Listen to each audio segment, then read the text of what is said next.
Assalamualaikum warahmatullahi wabarakatuh. Nah, sekarang kita akan memahami pembelajaran bahasa Inggris dasar tentang penjelasan pronoun atau kata ganti. Di sini saya tidak akan banyak basa-basi berbicara. Nah, langsung saja sekarang kita menuju ke pengertian pronoun. Apa itu pronoun? Oke. Pronoun. Pronoun ialah kata ganti nama benda yang berfungsi untuk merubah nama subjek menjadi objek dan menunjukkan kepemilikan terhadap suatu benda tersebut. Misal, subjek I berubah menjadi objek me. Noun Andi, nama orang, berubah menjadi subjek he. Nah, untuk kepemilikan atau KP, subjek I bisa berubah menjadi my atau mine. Oke, lanjut. Sekarang kita masuk ke jenis-jenis pronoun atau kata ganti. Yang pertama yaitu personal pronoun. Personal pronoun ialah di mana subjek berubah menjadi objek. Nah, subjek ialah seperti I, you, we, they, she, he, it. Sedangkan objek ialah me, you, us, them, her, him, dan it. Nah, untuk subjek terletak di awal kalimat, dia noun sebagai pelaku dalam suatu kalimat. Nah, sedangkan objek itu biasanya terletak di akhir kalimat, di mana objek tersebut sebagai noun yang bersifat menerima atau menjadi korban dalam suatu kalimat. Untuk subjek I berubah menjadi objek me, you tetap you, we menjadi us, they menjadi them, dan seterusnya. Oke, mungkin kalian sudah memahami itu. Sekarang kita lanjut ke bentuk contohnya. Nah, sekarang kita masuk ke bentuk contoh personal pronoun. Di sana kita menggunakan subjek I berubah menjadi objek me. Perhatikan contoh, he brings the cake for me. Nah, di sana tadi kita menggunakan subjek I, di mana subjek I tersebut berubah menjadi objek me yang terletak di akhir kalimat. Oke, yaitu for me, yang artinya untukku. Contoh kedua, di sana di mana kita menggunakan subjek they berubah menjadi objek them. Nah, perhatikan contoh, I meet them today. Saya bertemu mereka hari ini. Nah, ingat ya teman-teman, objek itu ialah noun yang bersifat menerima atau menjadi korban dalam suatu kalimat. Nah, jadi tidak boleh ya teman-teman jika subjek yang bersifat menerima atau menjadi korban dalam suatu kalimat ya teman-teman. Misalnya I meet they today, itu salah ya teman-teman. Seharusnya I meet them today. Nah, seperti itu ya teman-teman. Oke. Sekarang kita masuk ke jenis pronoun yang kedua, yaitu possessive pronoun.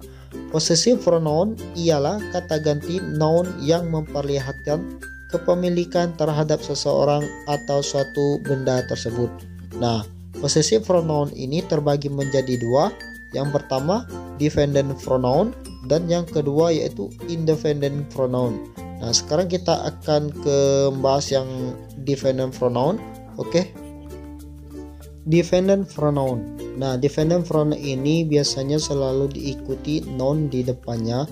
Di sana ada subjek I, di mana dependent pronounnya my, you, your, we, our, they, their, she, her, dan seterusnya.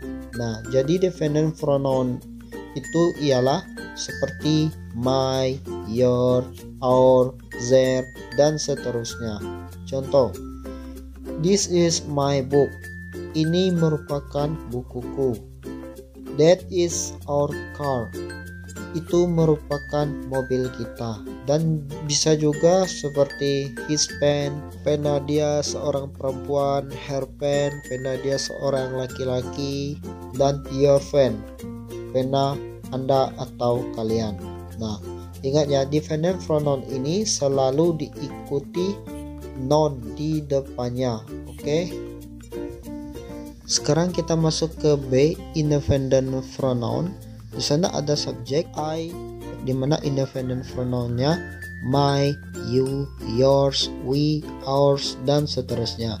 Nah, jadi independent pronoun itu ialah mine, yours, ours, their, hers, his, dan its. Nah, untuk contoh, this book is mine. Nah, buku ini milik saya. Jadi mine ini menunjukkan kepemilikan ke diri kita sendiri. Oke, untuk contoh kedua yaitu the car is yours. Mobil itu milik Anda atau kalian. Nah, untuk contoh berikutnya, jika kalian tidak ingin menyebutkan nama benda tersebut seperti book, car, kalian cukup menyatakan sebuah kalimat seperti it is hers, it is ours, it is their. Nah, jadi makna kalimatnya itu bisa jadi ini milik dia, perempuan, milik kita, milik mereka. Nah, jadi makna kalimatnya itu untuk menunjukkan kepemilikan seseorang terhadap benda tersebut tanpa menyebut nama benda yang kita tuju. Itu bagian contoh yang nomor 3 ya teman-teman, yang menggunakan it atau subjek it. Oke, sekarang kita lanjut ke jenis-jenis pronoun selanjutnya. Sekarang kita masuk ke jenis-jenis pronoun yang ketiga atau yang terakhir, yaitu reflective pronoun. Reflective pronoun ialah kata ganti noun yang digunakan untuk menunjukkan tindakan atau kegiatan yang dilakukan oleh diri subjek itu sendiri. Oke, bagaimana reflective pronoun? Langsung saja kita bahas.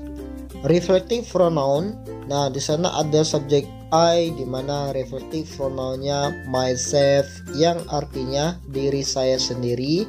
Kemudian subjek you, reflective pronounnya yaitu yourself, diri Anda atau diri kalian sendiri. Subjek we, reflective pronounnya yaitu ourselves yang bentuk jamak yang artinya diri kita atau kami sendiri, dan seterusnya ya teman-teman. Nah, mungkin kalian sudah memahami reflective pronounnya bagaimana. Oke, sekarang kita langsung saja lanjut ke contoh kalimat reflective pronoun. Oke. Nah, sekarang kita masuk ke contoh reflective pronoun. Di sana ada dua contoh. Yang pertama, he asks himself why he is easy to be funny, yang artinya dia bertanya kepada dirinya sendiri. Nah, himself ini merupakan dirinya sendiri, mengapa dia mudah panik. Oke. Nah, sekarang untuk contoh yang kedua, you should introspect yourself. Nah, yang artinya kamu seharusnya mengintrospeksi diri kamu sendiri. Nah, jadi reflective pronoun ini merupakan jenis pronoun kata ganti yang merujuk ke diri kita sendiri ya teman-teman. Nah, mungkin cukup sampai di sini dulu penjelasan tentang pronounnya, dan jika ada kesalahan saya mohon maaf, dan jika kurang jelas juga saya mohon maaf.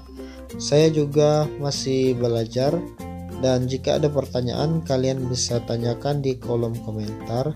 Dan saya akhiri, assalamualaikum warahmatullahi wabarakatuh. Selamat menikmati dan semoga memahami.